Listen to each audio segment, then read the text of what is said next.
up it. This is the Black Powder Podcast, coming at you live and direct.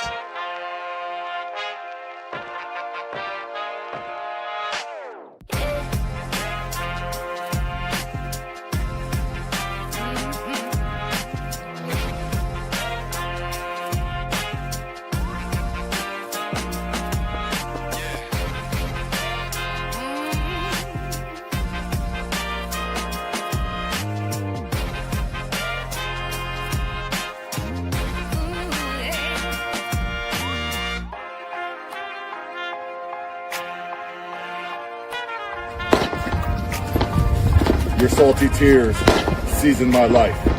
It's the Black Powder Podcast.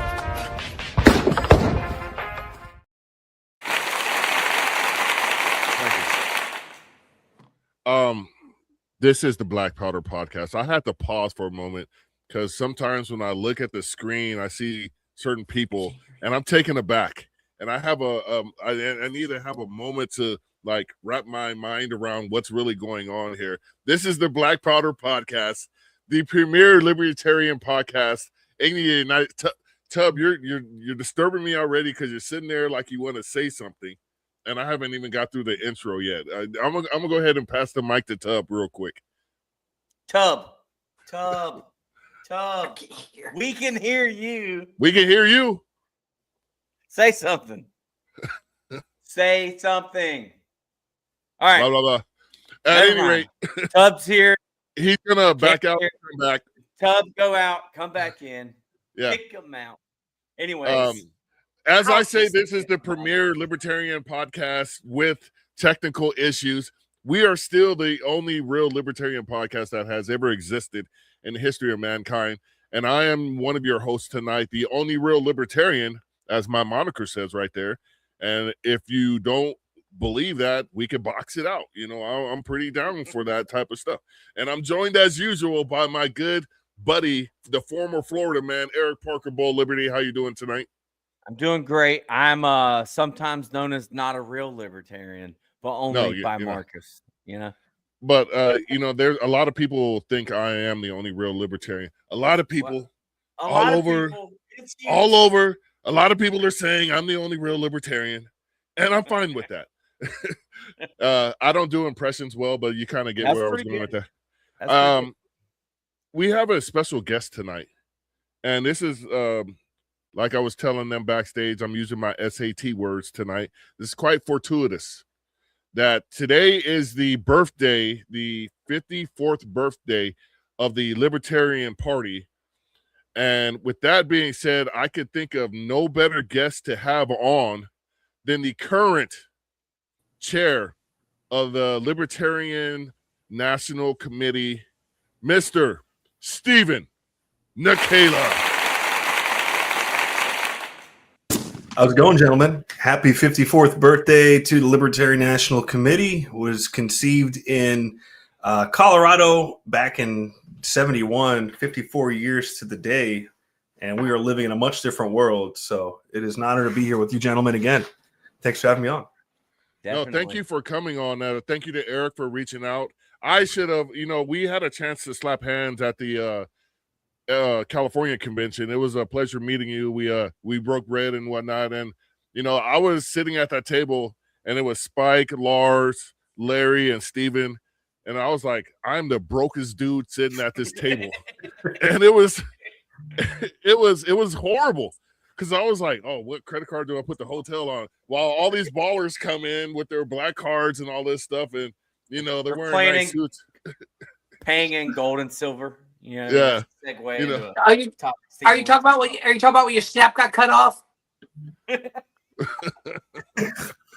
You know what? Snap benefits. Let's go ahead and mute Tubbs' mic. It was kind of nice when he couldn't talk. I gotta be honest with you. Well, see you later. But at any rate, y'all have a blessed night. Indeed. We have first comments coming in. Big, beautiful libertarian. Obviously, he's talking about me. Well, I think that's a play on the big, beautiful bill there. You know what I mean? Like it's so yes, he is talking about you, a big steaming pile of crap. Anyway, for those of you who don't know who Stephen is, you know, our audience is mostly libertarian anyway, but for those of you who don't know who Stephen is, I would ask Stephen to go ahead and give a brief intro before we ask you a bunch of gotcha questions and try to nail you to the wall like all libertarian meetings inevitably end up doing. So I knew I should have showed up rested. Well, that's why I'm drinking this, so I can wake up. But my name is Stephen Nekhaila. I am the current chairman of the Libertarian National Committee. I've been on the board of directors since 2016. Been a card-carrying libertarian, since 2014. I want to say, no, 2012, excuse me. Joined my county party, became a founding member of the Libertarian Party of the Florida Keys in 2014. Went on to join the Libertarian Party of Florida, eventually became chair from 2019 to 2023. So I've definitely worked my way through many different positions in the party. Been around for quite a while. Got to see a bunch of different things happen. Seen the tides, come and go out, and all the different things you could expect from in politics. So it's been a very interesting experience, and I'm honored to be serving as the current chair and take us to a better place at Grand Rapids in 2026. It'll be the end of my term. And my goal over the next several months is to just make sure the party is in a much better place in terms of membership, financially, and of course, effectiveness too, and what we can provide from the Libertarian National Committee. So that's been my goal this year. Right. And real quickly, for all those watching, I posted the link to the lp.org. There's also a donate button on there that I would hope you guys can click. Reoccurring, one time, whatever you could do. Let's donate to the cause. One of the mottos of the Black Powder Podcast is put your money where your means are. So let's get out there and let's get this ship from steam power to nuclear power, so to speak. Let's get we need money to do that. So let's go. All right. Tub, I know you're itching at the bit. Eric has some good stuff. So I want to put Tub on the spot just to ask a good question, or we're gonna mute you. Yeah. Well, I want to knock him down. Just mute me then, because I got no. Listen, I got no. Hey, Stephen. So you and I spoke a few weeks back. Yeah. And we discussed this. What was it? 2 weeks ago, about the idea of having. Yeah, we on the show here. I mentioned it a couple weeks ago. Remember when I said, "Hey, can we do the idea of having all these straw polls and basically primaries inside the things?" Yeah. And then Steve and I spoke to you about that before I ever came onto the show talking about it. Right. Now, here's the thing. I'm not getting into it again. I'm just going to ask you this.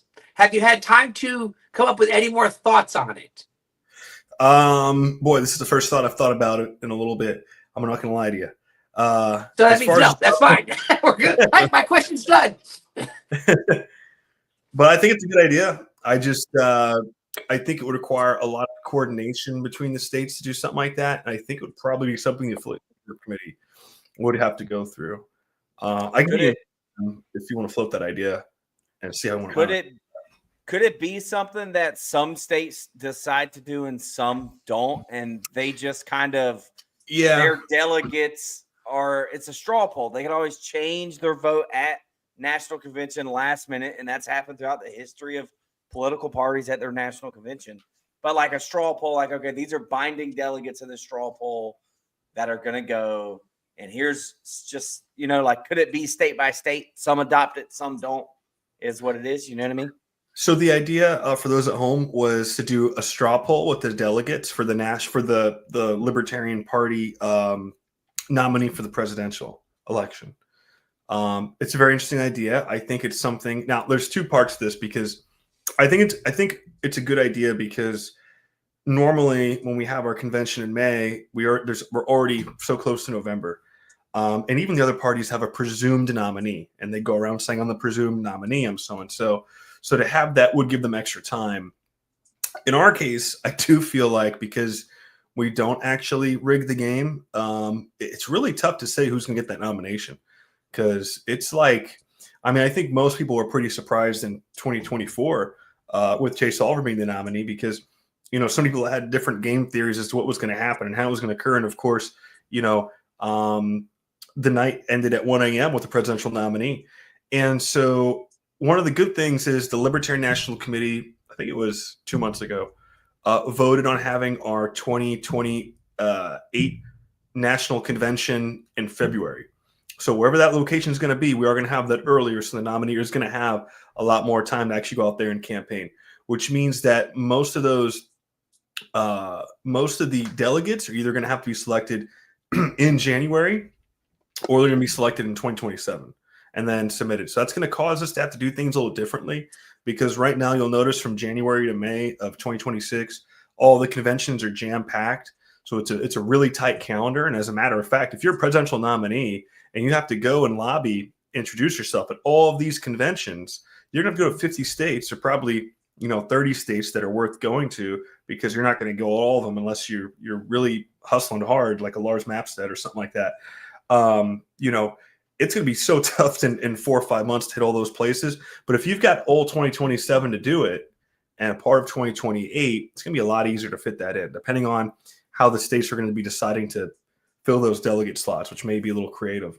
But I think bumping it up those few months is going to make a huge difference. And really the presidential nominee for the Libertarians, I mean, it'll be great if we can get 5% and we get those federal matching funds and then we start to get in the big boy leagues and we become a major party and et cetera, et cetera. But by and large, the Libertarian nominee is really somebody who is a good marketer for the Libertarian brand, who can talk about the party and the principles and bring people in. I know I was brought in with Gary Johnson back in 2012. So I appreciate Gary for going out campaigning and bringing people like me into the party that have been here for over a decade and a half since then. But overall, I'd say that, bumping up those extra 3 months to give our guy more time, it's going to really be exciting, and it's going to help those down ticket candidates as well. So that might play into the factor into the conversation there, Tub. But I think it's still something worth exploring. Excellent. So two things. One is now listen. Well, I listen. You made me come on. You allowed me to speak. That's how this is going to go. All right. You were just calling me like at 5 minutes. Like hurry up, man. So listen, you're not going to call me right before time and then not give me time to speak. All right. I'm sorry. So two things. One is because I agree with what you just said. I think that we have to have good marketers of the party for our ticket. I truly believe that coming up, we have to have somebody who can go out there and say, this is liberty.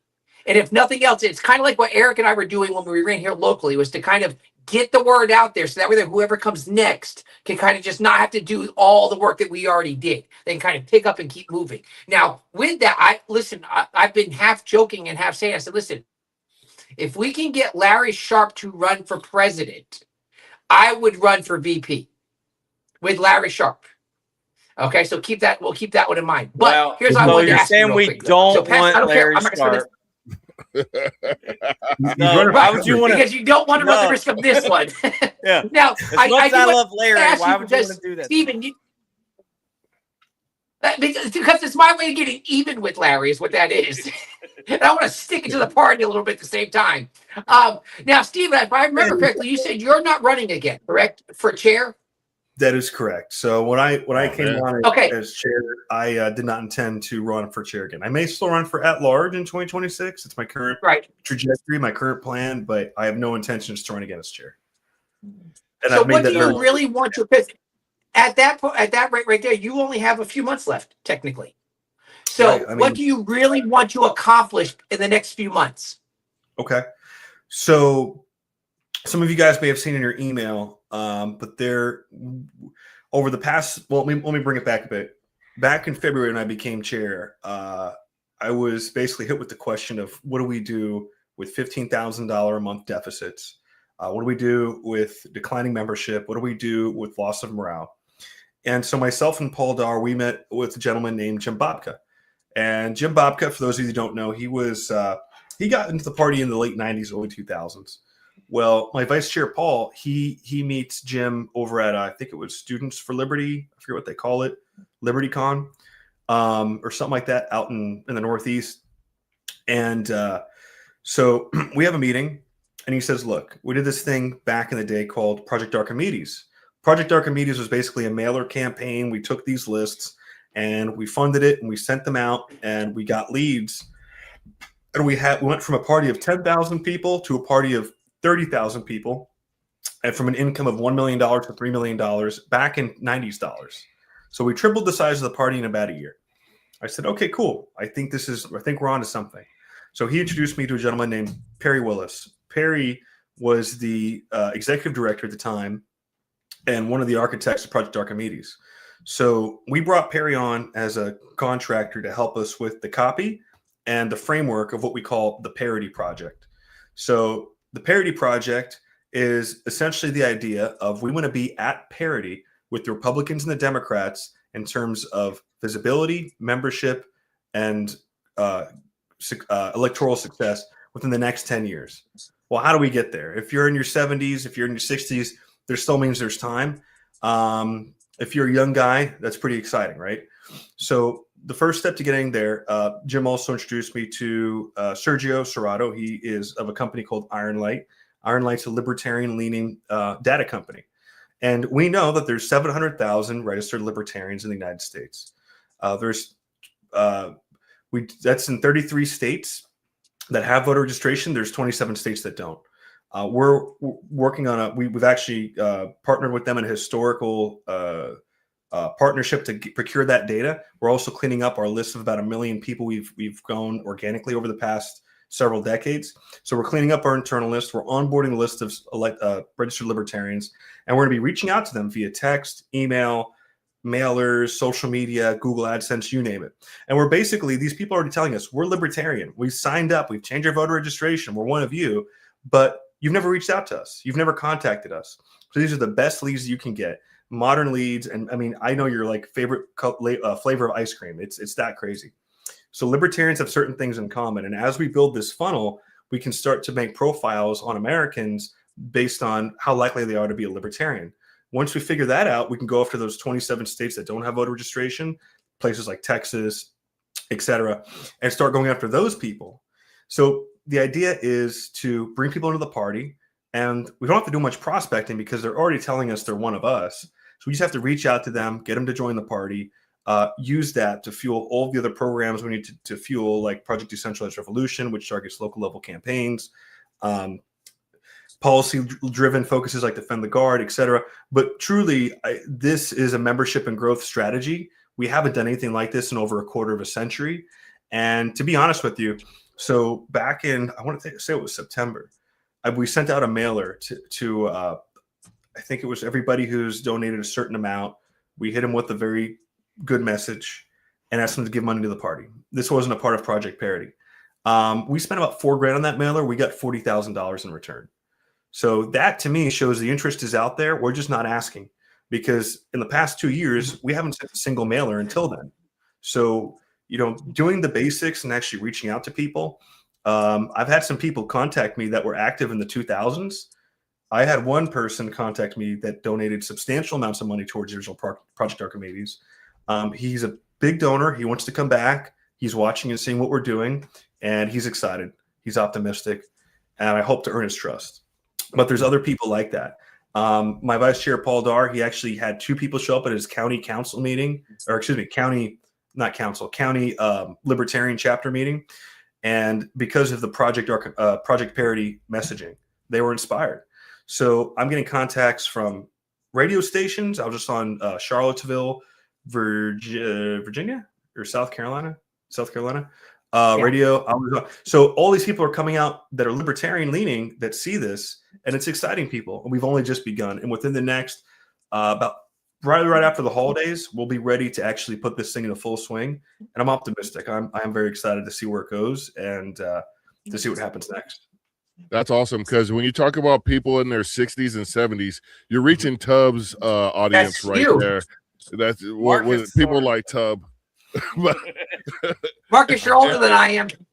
So, Stephen, I like the Parity Project. I really do. Awesome. I think it's a great move. My concern is an outgoing chair that's not interested in running, which if you stay on with at large, maybe you'll make sure that. I feel like so many times, like you get a new chair and they try and reinvent the wheel. You know what I mean? Or they come up with an idea that's already existed and they just give it a new name. And then, but everything starts over. You know what I mean? And then we're using a new software program for getting this work done. Does that make sense? Like, right. How do we make sure that whoever the new incoming chair is, like the Parity Project does, at least stick around for 5 years? I think we can get a lot done in 5 years. 10 years is great. But like, how do we make sure 5 years, 10 years down the road that this is still a main goal within the Libertarian Party? Well, I know there's been a few announcements for chair. I don't want to put words in anybody's mouth, but I think it's important for constituents to ask the question, do you support Project Archimedes, aka the Parity Project, and do you want to see it continue forward? Because what I can tell you is when I talk to staff, and we've got amazing staff members. I mean, these are the folks that are working 50 plus hours a week for the party. I just do it part-time, sometimes full-time, it feels like, but these folks are getting paid to work 50 plus hours a week. They're putting all their talent and skills and heart and soul into this, and they're making things happen. They've basically cleared out their whole schedule to just focus on this project, because without fundraising and growth right now, the party's not going to last forever. So having a growth mindset is so important. Everybody's bought into it. I think the team is really bought into this, and that's very important to me. So I think from a staff perspective and from an executive director perspective, that continuity lives on. However, I think it's also important from a board perspective to understand how important it is, because the original Project Archimedes, once we had that tripling of membership and money, they said, that's good enough. We're done. We did the thing. Let's do something else now. Let's try something new. And that effectively killed Archimedes for 25 years.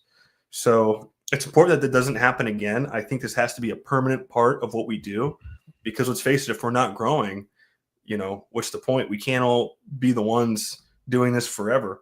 We're all getting older. We're all getting, we're putting our work. We need that next generation to keep coming in and refreshing. You have to have that piss and vinegar to come in and keep going along with what's working, right? So I think from a perspective of, I think constituents need to be very careful about who they elect on the board, period. They should be professionals. They should be people who are, I don't want the good activists. Being a good activist is great when you're doing activist stuff. It's not a good trait to be a good activist board member. You have to know numbers. You got to, be able to make decisions. You have to be able to be project minded. Different personalities are great. If I had it my way, I would have a board full of venture capitalists and startup people. That would be my whole board, right? And I'm not saying we have a bad board now. We've got some really talented people on our board. But I think for the next chair, whoever it is, I will be running again as at large. I fully intend that my next 2 years, if reelected in 2026, will be to make sure the Parity Project lives on, and also to use it'll be 10 years in 2026, 10 years worth of experience in the LNC to help facilitate things forward, as well as my business experience as well. So, wait, so are you running, or are you? I'm running, but not for chair. Yeah. Oh, okay. Did you nod off? Good Lord! Listen, No, I know at your age these are long days, but we already covered this. I am the average libertarian, adult ADD, and got a little bit of autism. So bear with me as we go through this process. Andy was hitting the THC before this. That is horse pucky. So you cannot prove that whatsoever. At any rate, it's legal there. It's legal. Yeah. I wanted to ask you, what do you think happened between Gary Johnson and Chase Oliver in the Libertarian Party? Because we went from 4.3 something million votes to just under 800,000 votes in that time frame. So what happened to the party? I think that's a good question. I think number one, I think Gary Johnson was more of I know back then it was actually really interesting. You had John McAfee, you had Austin Peterson, you had Furman Supreme. I don't remember who else was running back then. Forgive me. But then you had Gary Johnson. And I think Gary Johnson was a universally very popular candidate. I think he won in the first round, second round. I don't exactly remember, but he won pretty much up front, right? His running mate, not so much. I think Bill Weld was very controversial. Yeah, but he was one bad thing choice. for what I will say positively about Bill Weld, if there's anything I can say positively about him, it's that he promised to bring in $10 million on the Gary Johnson campaign, and he did. So they were able to raise $10 million plus or minus, maybe a bit more. They're both governors, ex-Republican governors in their respective states. So they had the media. They had a well-run campaign. I mean, they, with $10 million, you can do a lot. And they were able to get about 3.5%, 4%. And so with Chase Oliver, you had a candidate who was elected in a contentious internal election. So a lot of people were intent on casting down on his legitimacy and his campaign. I think that didn't necessarily help him. And on top of that, if we're being honest with ourselves, the campaign, how much money do they raise? So that's always going to be a factor. I don't care what anybody says, but money makes a difference. And then the third thing is the weather of that electoral season is you had Bobby Kennedy Jr. Running as an independent. I mean, he got more votes than we did in states where he was basically endorsing Trump at that point because he had a seat at the cabinet. He was simply, don't vote for me. But that last name of Kennedy makes a big difference. And people were intent in voting for Bobby Kennedy regardless. Let's see. So you had, Trump basically trying to, and I'll give it to Trump. What Trump did was not only did he come to our convention, but he was campaigning on libertarian support. I'm a Coptic Orthodox Christian, which basically means I'm Egyptian Orthodox. Coptic means Egyptian. So he was sending out tweets saying the Coptic Orthodox Christian community should vote for me because I support their conservative values. I don't think a politician has ever tried to get votes from the Coptic community. We're not that many. There's not that many of us. And so he went out and he looked at every single sect of society he could, and he really tried to tailor his message to them, which was very smart politically. And so, I think from, depending on the state, we placed, third, fourth, or fifth. So it was just not a good election year for us for a lot of reasons. I know in 2022 we did a bit better. We got a couple percent of the vote. 2016 was a shining year. I'd have to look back at previous years, but it's been super, super low. It's been a little bit higher, but I think that the possibility is definitely there. When you have two unpopular candidates, the Libertarian Party has a big chance to be relevant. And once we get that 5%, we can get that federal matching funds, which means if we put in, 10 mil, they give us 10 mil. People are going to debate whether or not we should do it, take the money from the feds. I think it's us getting our money back personally. Yep. All the money we've spent on ballot access over the past Absolutely, few years. yes. Right there. That's what I always say. They're always like, we shouldn't do it. I'm like, why? It's just our money back again. So let's just take advantage of what they're taking from us anyway. And quite frankly, the amount of money we spend petitioning for ballot access and the signature, in some states, it's $10 a sig. So if you need 10,000 signatures within a 2-month period or whatever it is, like I think in New York, you need about 15,000 sigs within 60 days. I forget, it might be different. New York is very complex. You're going to be paying $10 a sig. It used to be $3 a sig. So the barrier of entry is getting higher and higher. For instance, if you're running for, and this was the case years ago, I don't know if it still is now, but if you're running as a libertarian in Tennessee, you need 500 signatures if you're a Republican or Democrat. But if you're a libertarian, you need something like 1% of the last gubernatorial election, which could be thousands. And so, I mean, in Texas, back in 2020, they changed the law last minute. The Democrats successfully sued the Greens off the ballot. The Republicans tried to sue us off the ballot, but failed because they waited too long. So every state's different, but it's very costly. We're the best at succeeding. We have, closest to 50 state ballot access. We got to get New York back. We're intent to, I think, with Governor Sharp, we'll have that ballot access back. If we lose ballot access in Ohio, it'll cost us $1 million to get back. We've been able to maintain ballot access there. If we don't maintain that 3% threshold, we lose it. So every state is different. It's extremely costly. So I say all that to say that, and that's something we can talk about as well. But if we ever get that 5% federal matching funds, I say we ought to take it. I think it'd be unwise not to. We may have to take a shower afterwards, but quite frankly, I think we deserve it at that point. So is there, and I'm not asking for you to endorse a presidential candidate right now. But is there big enough names still active within the Libertarian Party or close to being active within the Libertarian Party that could pull in 5%? And I guess, like, is Gary Johnson-esque folks still hanging around? And if so, are they just waiting for the party to get their act together? What's going on? I think Justin Amash would make a great candidate in 2028 if he decides to run. And that's an if he doesn't decide to do something else, or depending on who his primary, or he wouldn't be a prime, but I would assume, just, hear me out. I think the way Thomas Massey's going about things, I wouldn't be surprised if he tries to run for president in 2028. I think he might actually have enough support to do it. We'll see what happens. He may run again for Congress. He might run again for Congress. Who knows?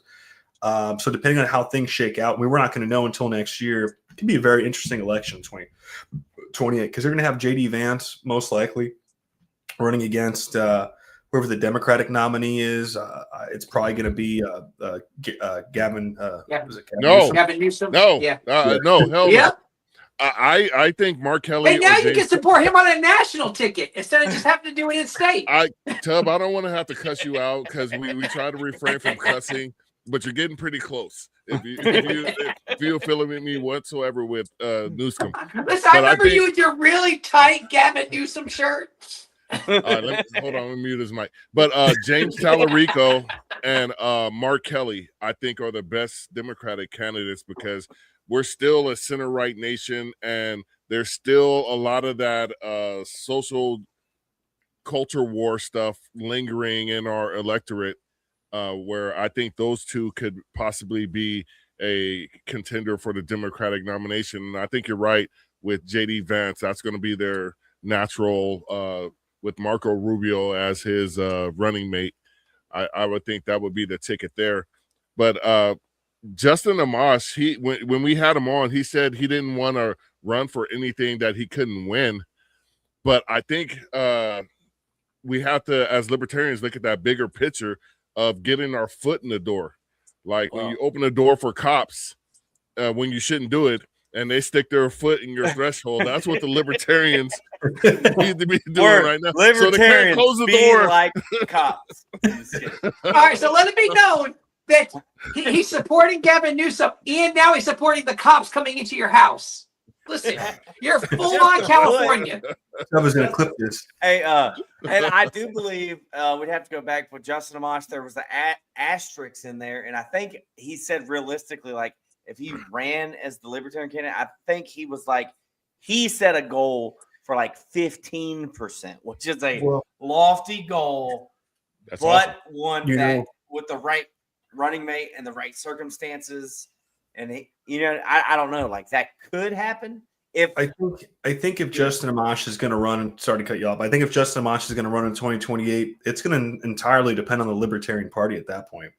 And what I mean by that is, we're going to be in Grand Rapids in 2026. That's Justin's home territory. He's going to be at convention. He's going to show up. He's going to be one of our keynote speakers. But if the party is ready to promote and accept somebody like a Justin Amash, we're going to get a Justin Amash or somebody like him. If the party is in a state of just kind of doing this or doing this, if the infighting and the noise and the distractions take precedent over growing the party, being professional, doing the work we need to do, and showing progress, then these people are a lot less likely to switch sides and come over. The ones that do are typically very ideologically driven, and that's respectful. But if you're ever going to get, let's say, for instance, somebody like Justin or Rand or Massey to come over, it's going to take a lot. Because if I'm being honest, people, especially politicians, if you're from the business world, it's not as big of a hit. If you're from the political world, it's hard to, and people do, they switch sides to go back and forth. But to do that and feel a serious chance of winning or getting that goal of 15% or 5%, whatever it is, to be a real Ross Perot and shake it up a little bit, I think that would be phenomenal.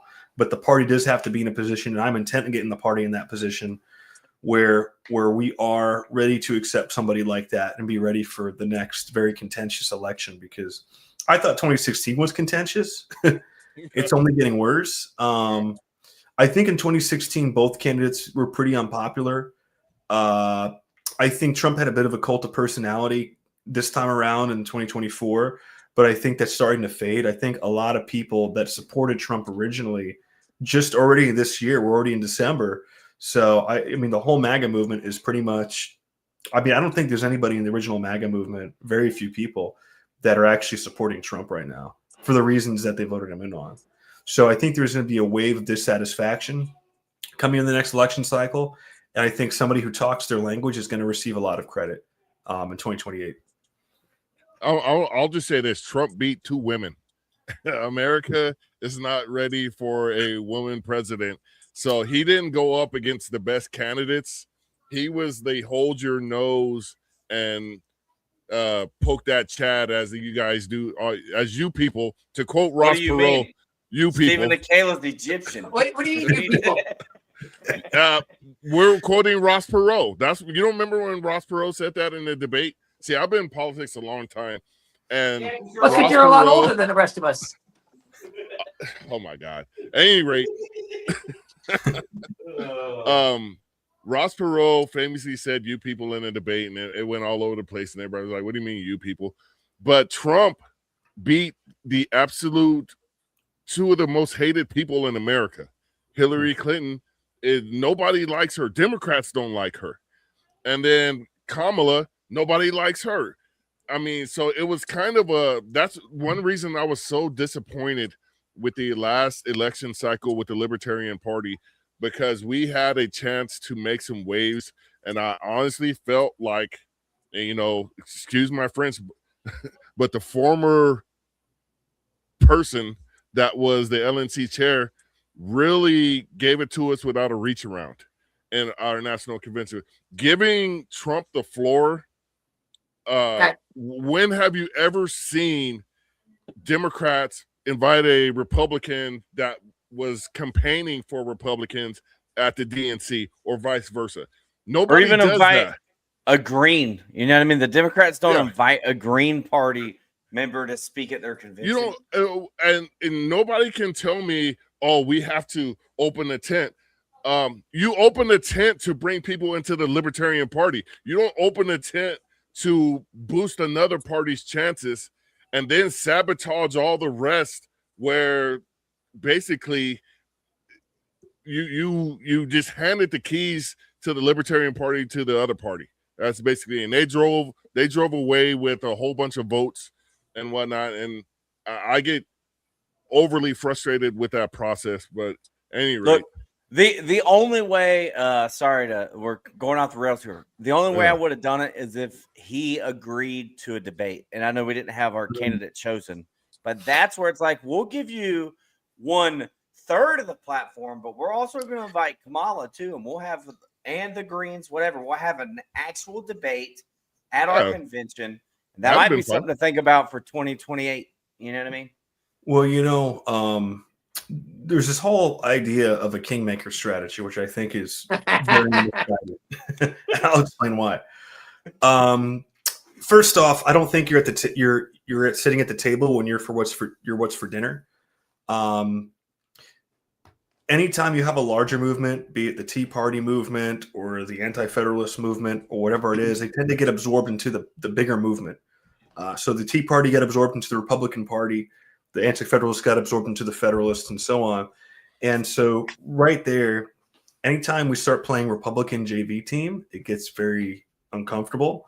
But more than that, a kingmaker strategy assumes that we have the ability to make kingmakers, number one. It's a fear-based strategy. It's hoping that the Republicans or the Democrats are so fearful of that few percent vote that we could sway them to take a certain action policy-wise based on the fact that we would endorse them or drop out last minute. Now, it's interesting because the only way to keep that act going is if you actually get that few percent of the vote. But after a few times of getting percent, 1%, less than 1%, whatever, you really lose that ability to say, yeah, well, guess what? If we're going to vote for you, I have a gun in my jacket. Well, you don't. I don't think you do, right? So another thing is, I don't see what candidate would actually agree with that. I think if Rechtenwald actually won the nomination, he would never take a kingmaker strategy. He hates Donald Trump. I've seen him on X. He's a great guy. He's very smart. He's out there fighting the good fight, and I appreciate him. I think there's so many moving parts. It's playing a game that is very nebulous, and so I think the best libertarian strategy is to keep being libertarian. Because I don't know about you guys, but if you remember 10, 15 years ago, the word libertarian, I mean, I didn't know I was libertarian, and I was a libertarian. And then I finally discovered libertarians. I was like, oh my God, there's people that think just like me. This is great. It's called libertarian. Awesome. But now we're more of a household name. And so 54 years ago, when libertarianism, the term libertarian used to mean socialist in Europe. And so Murray Rothbard co-opted the term, and we basically took it back in the 20th century, whereas the socialists took the word liberal, which used to mean libertarian. And so we basically swapped phrases. Actually, it was a socialist in college that taught me that. And so nowadays you have Stephen Miller calling us out by name on X, saying how bad we are. And, you know, he would have gotten away with it too if it wasn't for you pesky kids. So the word libertarian it's growing. It's a part of the vernacular. More and more people describe themselves as libertarian. I was reading McConaughey's book Green Lights, and he described himself as a libertarian. So the term is getting around. It's starting to be used. It's starting to be used in a politically correct sense as well. And so I think when I see libertarians running for office, you tend to see those policies being adopted by opposition because they see there's a market for that policy. So when we talk about ending taxes on properties because you're just renting your house from the government, all of a sudden Ron DeSantis and the GOP in Tallahassee are saying, yeah, there's a market to end property taxes in Florida. When we talk about ending the war on drugs, it starts to become a mainstream thing. When we talk about X, Y, and Z issues, we start to see it permeate the zeitgeist. And so I think that is very powerful.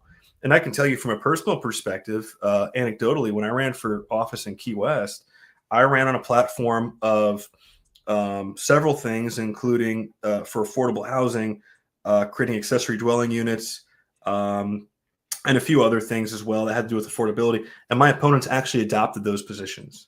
So it was very interesting to see that. And I actually got to work with them later on trying to get that work done in the city.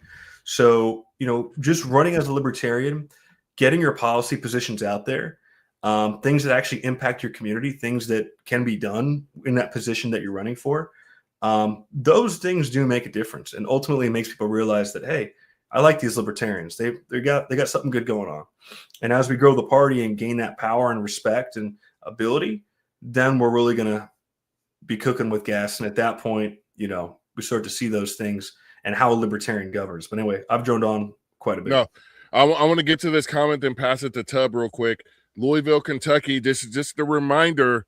In 5 days, you have a chance to put a very well-qualified candidate that is going to speak for you into the state Senate in Wendy Higdon.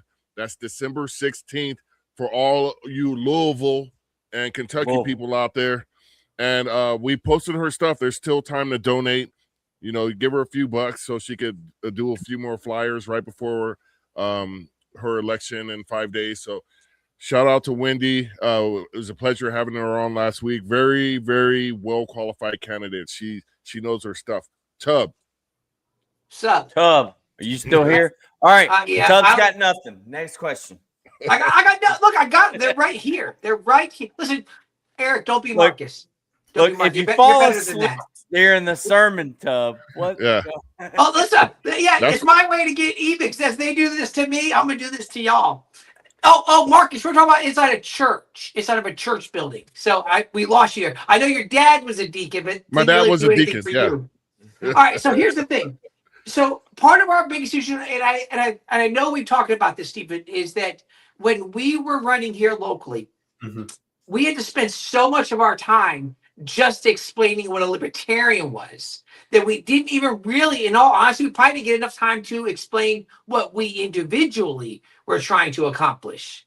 So we had that one issue, and I guess maybe I'm going to ask you, like, how do you build off of that? Because here's what you just said is something that Eric and I kept seeing, and it was so funny because people would keep coming up to us. You know, people who are truly involved in politics, not the casual, I go in and vote type of thing, the ones that kind of keep involved. I can't tell you how I'd be like, I'm basically libertarian. Like we would hear that so many times, like we actually have a guy, Reginald Blanc. Eric, you know him. So he was running for city council in my race. We were in the same race. And so he's a Republican, and he actually ran for school board. And locally, we did a forum. We had every one of the school board candidates at that time. I think for that election, I think it was 11 of them. All of them came to our forum that we put on. And it's so funny because Reginald Blunt, when he come walking up, now he actually won. He's on school board now. And when he come walking up and he meets me at the door, he goes, "Hey, Tub." I'm like, "Hey, what's going on, Mr. Blunt?" He goes, "Listen, I'm basically just a libertarian." And I always say that everybody's libertarian until it's time to vote. And I think that's our hurdle. Our hurdle is great. I know a lot of people, what you're saying is exactly right. They already think like us. They already want those freedoms. They're already against what the other two are doing. But I think we have to find our way to push them over to actually either join. Like, I'm going to be honest with you, and you might get mad at me for this. When we were running, I kept telling people, I said, listen, even if you don't join the party right now, vote libertarian. Like, let that be the start. Now, you might say, "Hey, Tubbs, shut up. You're doing it backwards, dude. Get them in the party." But my thing was, let's get moving. If they can start seeing people voting libertarian, I think we have a better chance of people saying, "Hey, wait a minute. Let's get in on this." So how do we get people, if you agree with what I'm saying, if not, tell me I'm wrong. I mean, but then you'll just be wrong, so it's not really worth it. So just tell me, how do we get over the hurdle? How do we get them from saying, "Oh, I'm basically libertarian," to actually being libertarian? No, it's a great question. If you look at Javier Milei, when he ran for Marcus. I'm sorry, Steven. We had a whole debate on whether he's a real libertarian, Eric and I. So that's the backstory. But go ahead. My bad. No worries. Yeah. No, he's interesting because I actually had an Argentine on X. I interviewed him. His name is Fairfield Aguirre. He's the modern survivalist. If you go back and look at the show, it's very interesting because he's from Argentina. This gentleman I interviewed, he's a friend of mine. And I asked him about Javier Milei. And, the only criticism he had of Javier Milei is that he used a chainsaw when he should have been on everything, even like blades of grass. You're supposed to use a weed whacker. So he might have ended up cutting too much, which is an interesting concept. But I think Javier Milei did something very interesting because he explained people what a libertarian was in several different ways.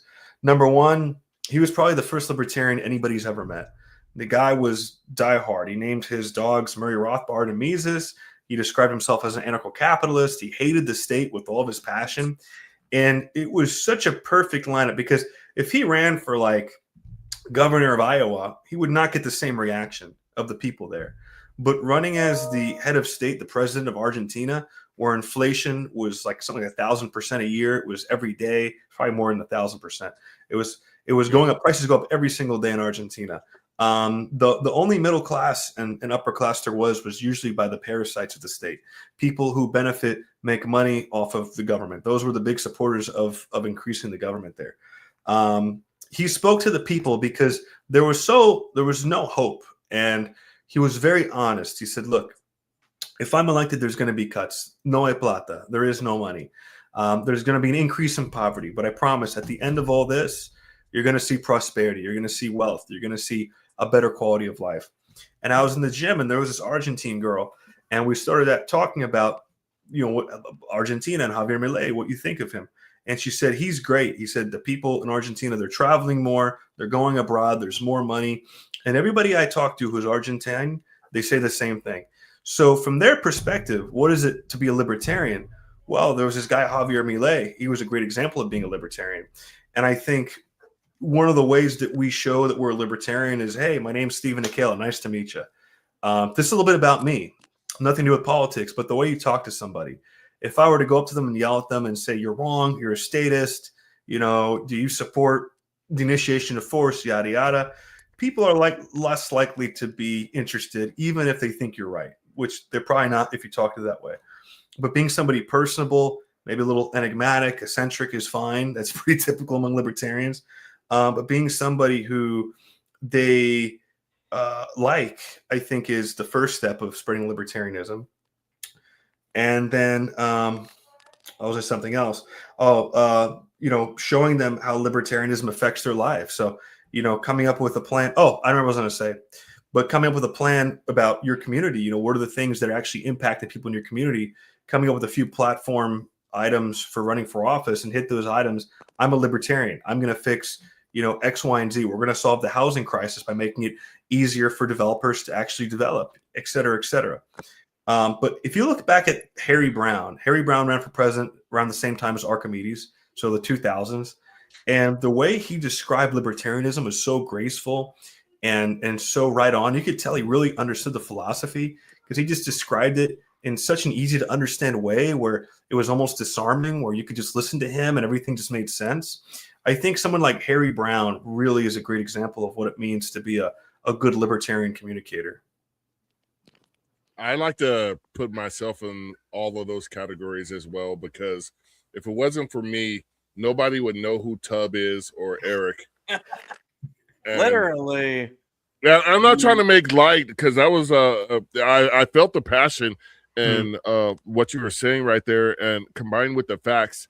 And like I said, we had a debate on whether Milei was a real libertarian or not. I tend to think he's a populist, right-wing populist in the sense with libertarian values. I don't dislike the guy whatsoever.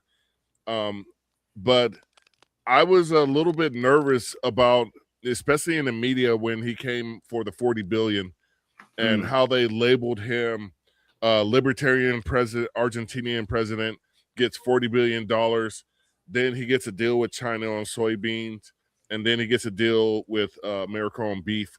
And I'm like, Midwestern voters will see that and will have a negative connotation towards libertarianism because they don't understand the complexities of these economics and the economic state of Argentina itself.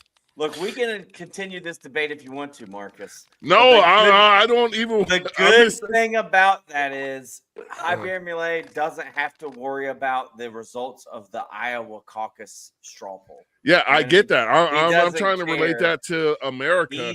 The only thing I'll say on that is I was on a Russian TV. It was a very interesting experience. You would. An apologist. It was the weirdest thing, actually. So it's Russian TV, but in the United States. So it's like for the expats and stuff, the diaspora. And so I go on. I'm on like a Zoom call. I'm given no instruction. There's this beautiful Russian woman, and she's talking. I can kind of hear what she's saying. I'm just sitting there. I normally with these things, they kind of tell you, hey, we're going to start in 10 minutes. Maybe there's the things we're going to talk about. You're going to introduce yourself, anything. Sometimes I talk to the host, whatever. This time, nothing. So all of a sudden, she starts talking to the camera. Her voice is very low, and she's talking in Russian, so I can understand it. And I hear this deep Russian accent, English, speaking person say, "Hello, Mr. Nekhaila. So recently, Javier Milei gave $40 billion. The U.S. gave Javier Milei $40 billion. Yada yada yada." So they were asking me questions about, what's the libertarian U.S. position on giving the money to the U.S. I look, I don't know all the details, but we do not support giving money to any country. It could be Ukraine, Taiwan, Israel, South Korea, even Argentina with this libertarian head of state. We're against it. I can't say I fully understand it, but generally we're against any form of state welfare. So that's what I said. And it turned out to be a currency swap. It's a little confusing, but I think Javier Milei did say at one point that, things are more complicated than anybody who's a purist would expect. I think Hans Hermann Hoppe is he's been a big whatever you want to call it. He's been criticizing Javier Milei quite a bit over whether or not he's acting purely in libertarian philosophy or not. So I'm sure there's areas where he's not. I'm sure there's areas where he absolutely is. But what I will say about him positively, regardless, is that not only has he basically ended inflation in Argentina, which would have seemed impossible to anybody before his election, but it's also created a firestorm around the world. There's a Libertarian Party of Paraguay. We have Libertarian Party of UK resurging just this year. And with the IALP, the International Alliance of Libertarian Parties, which the U.S. Libertarian Party is a part of, we actually just voted to move the headquarters of the IALP from Switzerland to Miami, Florida, because they want to be based in the United States. And so they're very passionate. We're a global libertarian movement. I was interviewed by the Libertarian Party of Russia. It was extremely interesting.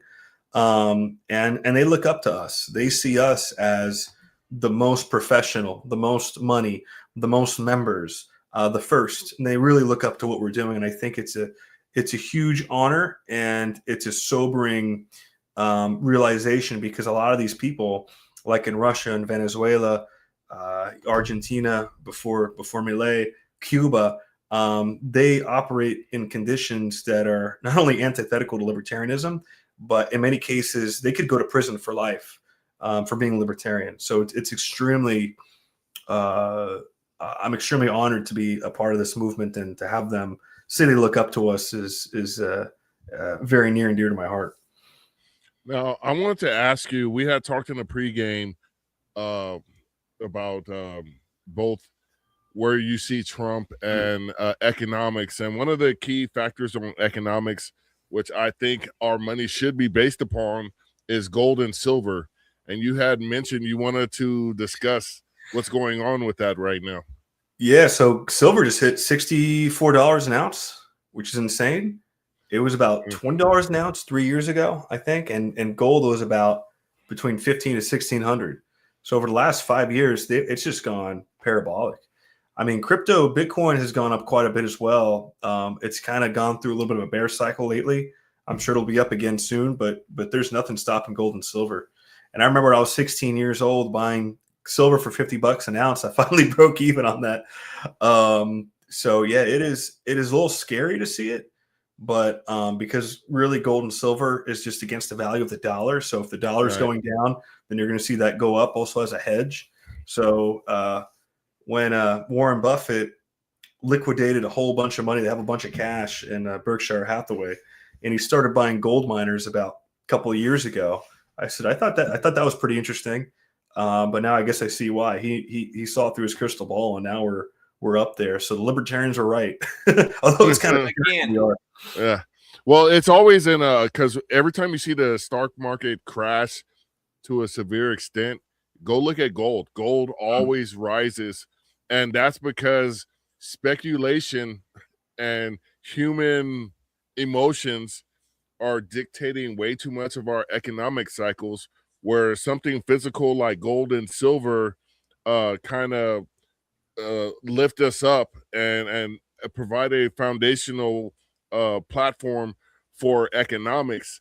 That really goes to show you that this is this I'm trying to say this as libertarian as possible.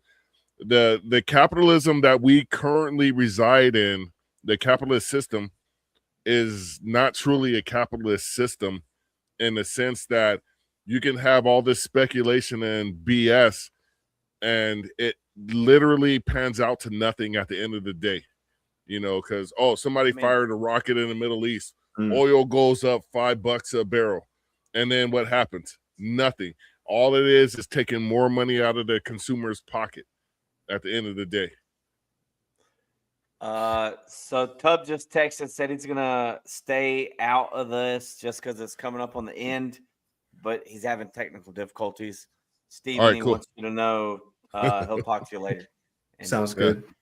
But and I'm not trying to cut us short. I don't know if you can go past an hour, Steven. I know you're a busy man, but he hasn't slept much too. Yeah. You haven't slept much, but real quick, what do you think of Trump's second term? And go at it as hard as you can for as long as you can. Go ahead. Absolutely, brother. Yeah, no, let's talk about it. It's it's real interesting because I think I'd like to think I've struck the right balance between very fair in my messaging on Trump, what I've talked to him. We did a first 100 days in regards to Trump's first 100 days. And there was a lot in there. There was Doge, which was a big plus. There was deregulation in energy, which was a big plus. There was the Fort Knox, supposedly we were going to audit Fort Knox. Great. But then there was Ukraine. There was continuing to fund Ukraine. There was continuing not only to fund Israel, but also bombing Iran.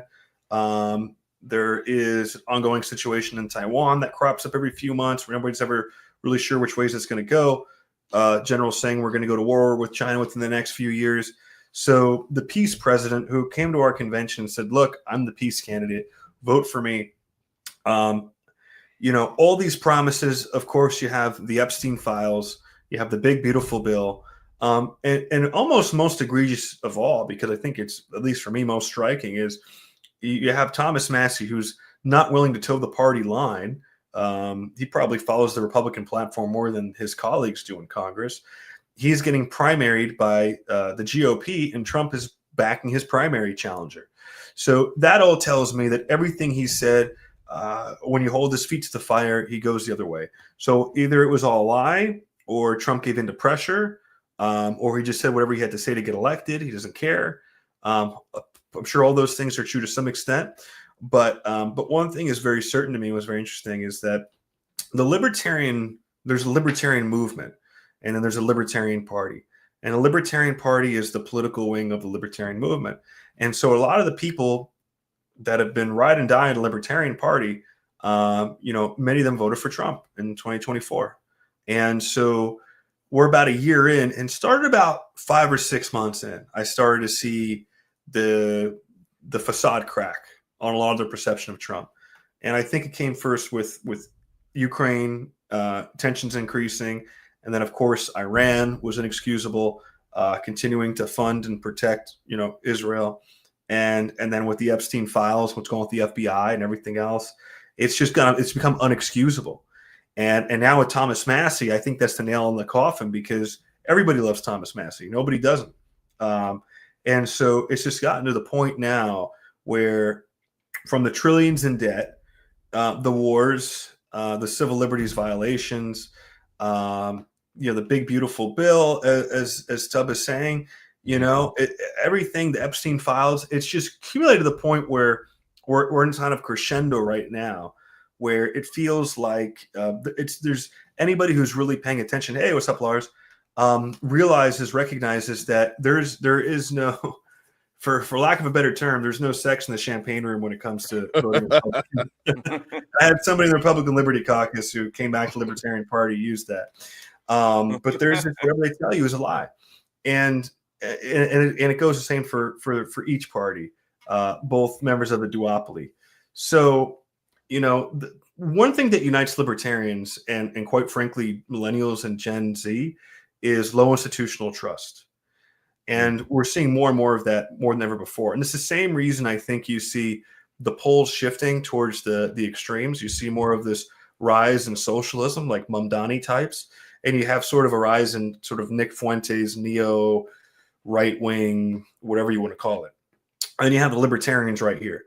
And I think the next several decades, or at least, coming up, is going to be the older generations phasing out, the boomers essentially dying, and then the generations, the younger generation starting to take political power. And with that, their ideologies are becoming more radical, because the younger generations don't feel like they benefit from the system, because they don't. And so they're willing to go for something that's more attractive, because there's the promise that it could change their life. Just like Javier Milei changed everybody's life in Argentina. They were willing to do that because of low institutional trust. And Javier Milei said, look, I'm going to tear apart the state. I'm going to take my chainsaw to the neck of Leviathan, and we're going to bring the power back to the people. Well, in the same way, you see Mamdani winning. You see, all across the country, places like Chicago, in Portland, in California, you see members of the Democratic Party who are really communist and socialist people winning. And I think at the same time, you also see a rise in sort of this reactionary right-wing sort of nationalist movement, which is still a bit ambiguous what to call it in my perspective. But and then you have the libertarians who have maintained, our strength and our philosophy, continue to grow, and are fighting for that same demographic. So as we move forward, I think it's important for us to recognize our demographic. But yeah, I forgot the question. Oh, Trump's second term. Yeah. No, I think there's definitely a big disillusionment with Trump, especially for the younger folks. And I was talking to Professor Zhang. We had a really fascinating interview. I highly recommend everybody check it out. He accurately predicted the Iranian bombings a year before it happened. And he actually thinks Trump could try to go for a third term, which is a very interesting thought. I don't necessarily know if I believe it. He says he could run for VP and try to use the judicial branch to change the law to recognize it. And it could be like an Obama versus Trump and running for vice president situation. I don't know about all that. But I definitely, I think 2020 is going to be a very interesting election year. That's for sure. Well, one, I don't think he's going to have the mental fortitude to run for a third term because it's already showing cracks right now. The sleeping during cabinet meetings, that's one thing I totally dislike about the duopoly is the hypocrisy, because you had Sleepy Joe Biden as the moniker for him for a couple years, and then we literally have Trump sleeping on TV almost every week for the last 3 weeks. But I wanted to you didn't mention Venezuela, which I think is one of the things that libertarians need to get out in front of, because regime change has never worked for the United States. It always creates different problems down the line. And that's what it's looking like the United States is moving towards right now. They did a very provocative move flying fighter jets into the Bay of Venezuela earlier this week. And it's like the United States is kind of poking at that. Yeah. I shared something about like Venezuela. All I said is like they have the world's largest oil reserves on X. Yeah. And some rando was like, how do you know that's what it's about? Maybe it was a reply to a reply, but and then literally we just robbed one of their oil tankers. Yeah. And it's like, is it still not about the oil? You know what I mean? Like, or resources, regime change. We get it. You know what I mean? Like, we're just checking to make sure there's no fentanyl in the oil. Yeah, exactly. I said that. I was like, are they putting fentanyl in the oil so that we burn it in our combustion engines? But anyway, instead of our crack pipes. You get the point. Like, and then like we've seen this story, we've seen this movie before. You know what I mean? Yeah, like wag the dog. What was that? Wag the dog. That movie. I'm just saying Iraq. You know what I mean? Like literally, we've seen this. But before. I read today about the opposition leader that won the Nobel Peace Prize. She's already saying that she has a 100-day plan for leadership, and then 10-month plan or something like that for transition. And I was like, okay, so we're going to go free the Venezuelans from Maduro, only to put them into another dictatorship that is a Zionist pro-Trump dictatorship without the democratic process. And that's what I'm like, how much is the United States going to spend on freeing Venezuela when somewhere around 20 million Americans are going to have their healthcare premiums, this is my soft side speaking, just shoot through the roof because of failed government policies that you made people suck up to the teat of the government. Now you're going to screw them over. That's going to have economic ripples that leads to things like recessions. Well, and sorry. Yeah, go ahead. I was going to say they're always going to cut that stuff first in order to fund war. And I think the whole Venezuela thing, because I've been thinking about this quite a bit, trying to wrap my head around it. Why are we in Venezuela? Why is there seem to be a new, you don't move these $1 billion pieces of military equipment just for blowing up a few drug boats, especially when Trump recently pardoned the president of Honduras for drugs. So this has nothing to do with drugs. If it was about drugs, I mean, the CIA, I'm sure, makes a lot of money off of drugs. It's not about drugs. It's about something else. And I'm not even 100% sure it's about oil. I actually think it's about projecting influence, especially in regards to Russia and China, because Russia and China are investing very heavily in Latin America. I don't think people realize it, and everybody knows this, but if you ever go to the Bahamas, to these nice fancy resorts, or if you go into Latin America, most of them are run not by Europeans or Americans, but by the Chinese. Yeah. And so if you look at the Belt and Road Initiative in Africa, the Chinese are investing billions of dollars creating infrastructure to connect Africa, and they're a part of that, the port systems, the infrastructure, et cetera. So I think the danger with letting the Venezuelans go east, Russia and China, and go BRICS, essentially, is that they would be the power center in Latin America, which could cause problems for the United States in the event of a world war, or just simply in the case of losing that sphere of influence. NATO has always been designed to keep an American sphere of influence in Europe. Right now, there's nothing like that currently exists in Latin America. So I think this is less about, it has nothing to do with drugs. I think it's only partially about oil and minerals, which of course the U.S. would benefit from if they backed regime change in Venezuela. But I think this all has to do with getting somebody, could even be a dictator, who's pro-American, pro-West, in there, tell the Russians and the Chinese to get out of there, and essentially help keep that sphere of influence in Latin America. That's what I think this is all about. If I had to bet, that would be what makes the most sense to me. Was the Monroe Doctrine and Project 2020? What was that project everybody was afraid of? That's actually 2025 or something. 2020 Project 2025. So this is the modern, for me, this is the modern day Monroe Doctrine. For those of you that are history buffs, go look that up, and that's what I think Venezuela is. But Eric, you had a question for him as we begin to wrap this up? No, I was going to say, great time here tonight with you, Stephen. I know we've went over an hour, so I want to, unless there's any pressing issues we didn't cover that you want to talk about, I want to leave with this one question, and I kind of mentioned to you beforehand. I've been listening to a lot of Milton Friedman lately. His Free to Choose seminars, they're on YouTube. Anybody wants to look them up. Pretty interesting stuff. I get it that he dabbled in the GOP, but he called himself a libertarian. Do we have anyone left in the party that has the level of influence that he had when he was around? Do we currently have that in the United States? Javier Milei might be the exception for Latin America, but here in the United States, do we have somebody with that, or is it a different landscape now? If you could answer that, and then sure, that's it. Well, I was thinking about trying to get Javier Milei to come to a convention, but because he's currently head of state, he's not allowed to speak in American political conventions. But I could probably get somebody from the Libertarian Avanza Party to come and speak.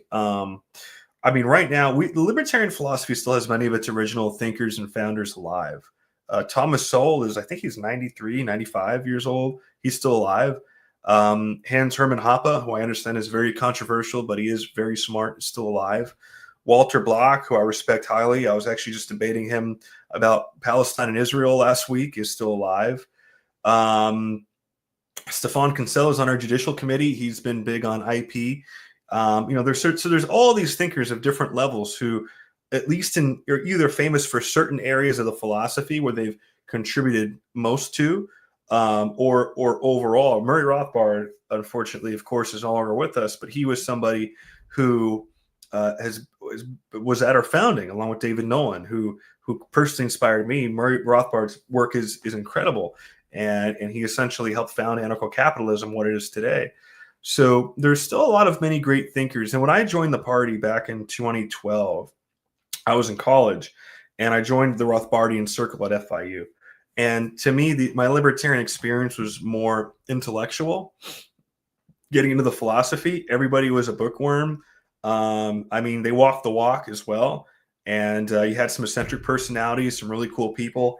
It was phenomenal. For me, it was electric.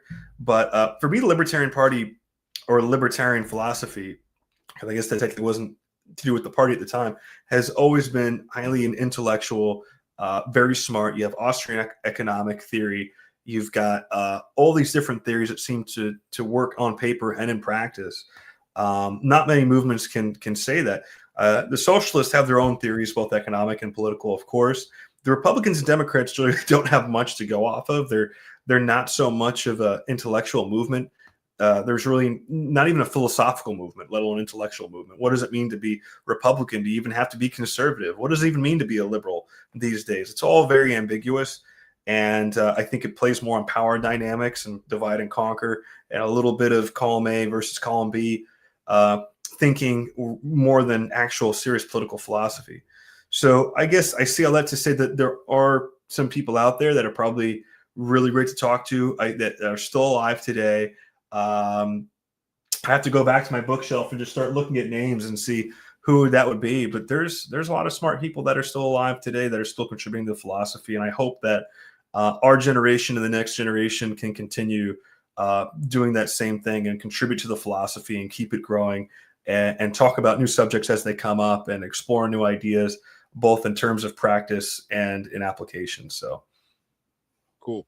I want to get to this comment real quick from Kenneth. He's one of the greatest Oklahoma libertarians. How can we reach more 16 to 25-year-olds to help them see what the government, the reality of the duopoly? Before you get to that, I just want to say in California, and I think there's some other states, we have smog checks for vehicles. And my son just graduated from college. He's going out there in the world, getting a job, taking care of business. I said, hey, you got to go get your truck smog checked. So he goes and gets it, and he comes back with the paperwork. He's like, Dad, what do I do with this? Do I show this to a cop if he pulls me over? And I'm like, no, you don't have to worry about nothing about that. You just saw what socialism does. Because here in California, I mean, when I was a kid, we had smog alerts where we couldn't go outside and play because the sky was brownish gray. But they did efficiency standards on vehicles as far as the exhaust, and there's no more white smoke coming out of cars here in California, nor anywhere in the nation. And we don't have smog alerts anymore because cars actually burn most of the gas and don't create the smog as they did before. I was like, this is a legacy issue. The state of California does not need to smog your vehicle because they know the standards that they passed in a law reduce the emissions from your vehicle. This is a legacy issue where they're not going to give up this money, and they just stole $50 from you. And so this is why I tell you I don't like government. It's things like that. So how can we appeal to these younger generations other than making them go get smog checks and realizing it's for nothing? It's kind of like getting TSA pre-check to get that fast pass to get your rights back at the airport. It's like, why am I paying money? I think, I was just talking about this exact topic actually last week with a few colleagues of mine, and I think it comes down to mythos. So I think that politics today, a lot of it is wrapped around the idea of creating a really good story. And for the younger generations and even the older ones, a really good story does a lot to move people. I think the political right has this story of sort of bringing back a version of America that may have never existed, the sort of tribalism and essentially a unicultural sort of society that's supposed to make them prosperous and the men will be in charge of everything, yada, yada. The socialists have a mythos of egalitarianism, of taking from the rich and giving to the poor. It's their greed that is the cause for all of our issues. And if we just got in power, then we'll be able to right the ship and bring in this egalitarian golden age. And I think the libertarians, we have to be really good at storytelling because we're very intellectually correct. I mean, I think we're right about just about everything, but just being right isn't enough. It's not enough to go in a room saying, look, here's some charts, here are all the facts, everything is cited, it worked here, it didn't work here. This is why we're right, and all the numbers make sense and all the maths. You're going to lose to the person who's a good storyteller who could tell an elaborate tale based on fairy tales, because people, whether we like it or not, and I think as libertarians we have to understand that people like to be led. They like to be sold something. Even if I'm buying a car, I want to be sold, what about this car? What's the marketing behind this product? So for us to tell our story, we have to be good storytellers. It could happen in a lot of ways. And if you're a community leader, if you're somebody who's running for political office, let's say you're in a predominantly Black area, maybe you're in Chicago or whatever, tell the story about Black Wall Street, tell the story about, XYZ issues and how libertarianism actually impacted their lives in a positive way until the government came along and stripped all that away. Yeah. If I'm in South Florida, Miami, I may tell, a certain mythos based on the community that I'm leading and trying to get into libertarian philosophy. I think in general, 15 or whatever it was, 15 to 25-year-olds, the next generation coming up, what is their story? What's the world they're being brought into? There's not a lot of hope. The world looks like it's heading on a really weird path. There's a lot of uncertainty. There's a lot of friction, both geopolitically and here at home. The system doesn't work for them. So I think that's a story for young people that is appealing. It's how do we show them libertarianism in a way that appeals to their lack of faith in the system? And instead of wanting to install a dictator on the left or the right to fix all their problems, how do you bring liberty and prosperity back in your own life to self-actualize, and as the prerequisite for making your own life great? Instead of outsourcing your life to somebody else, you can be the author that writes the story of your own life. So whatever that story is, whatever that mythos is, I think libertarians need to work on being better storytellers and really resonating with people. You're right, because the duopoly sells fear, and that's the number one product that a lot of humans will buy is fear. They fear that somebody's going to come take their daughter away and do things to her, or they fear somebody's going to come take their Tyson's Hungry Man meal off of their table and give it to somebody else. It's all about the fear, and libertarians sell prosperity. Libertarians sell the fact that we get the government out of the way, we can make things happen. And sometimes that messaging doesn't come across as logical, but I think the duopoly is going to do a good job of selling it, because humans naturally throughout history have rejected tyranny. It's like when we had Lily on here. What was her last name from Williams? Lily Tang. Lily Williams. Lily Tang Williams. She came from a communist country, and she hates communism, so she went to a capitalist country. And what I fear is there's going to be a lot of young people that are going to hate capitalism because of what they see the duopoly doing, and it's a one-sided system that favors the wealthy instead of a free market where you make your own path in this world. And with that being said, I want to point out we posted the link to lp.org, and there's, like I said in the beginning of the show, there's a donate link there. Put your money where your memes are, and let's try to get this thing pushing forward. I want to thank you, Stephen, for coming on and bringing the message. I'm going to leave you with a closing message right now before we cut this out. Sure thing. Well, first up, thank you so much for having me on. I really appreciate it. So thank you very much. As always, head over to lp.org and sign up for our newsletter. It doesn't cost anything. You get to keep up to date with the Parity Project, what we're doing, how you can help and be involved. You can also become a dues-paying member for $25 a year. I would certainly appreciate it. You don't have to change your voter registration if you don't want to, but I'd love it if you did. So you can keep up to date with what we're going, support the work of the Libertarian Party, and help support everything that we're trying to do, bringing liberty back to the United States and being that centrifugal force for liberty. So thank you again, gentlemen. Follow me on X, go online. I'm there, and I appreciate having me on. Word. Eric, you got anything? Hey, Stephen, thanks for coming and hanging out with us. Look forward to doing it. I don't know when you will no longer be chair, so maybe we'll have you on before that happens. Heck yeah, man. It'll be Memorial Day weekend. I'm counting down the days. You're ready, huh?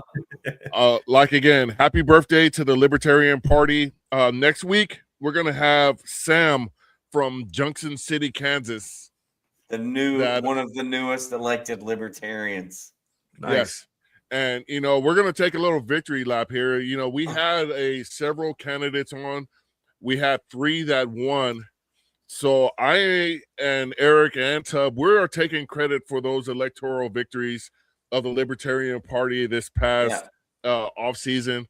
And we're batting at least 500 average of the close to that, right? I don't know exactly. Somewhere around that, but I just want to on the Libertarian Party, I don't know if we need to bring back the LPTV, but we need to make sure we start focusing on the social media aspect, because that's where the next generation gets their news from. The boomers are the only ones that are watching CNN and Fox and all of that stuff, like Tub. So one more comment here from a great friend of the show and a awesome libertarian, one of the greatest we have out there right now, Lars. Great stuff. Thank you very much. We truly appreciate that, you for chiming in. With that being said, this has been the Black Powder Podcast, the only and real premier libertarian podcast that has ever existed. And as we always say when we depart, and wish you guys the best in liberty, live free or die.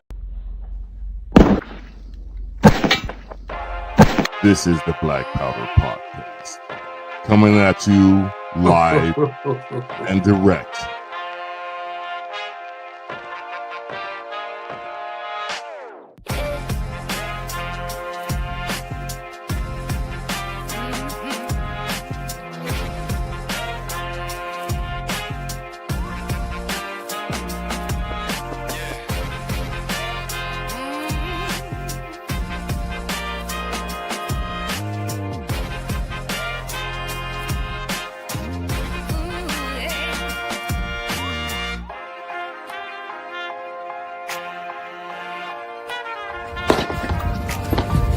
Your salty tears season my life.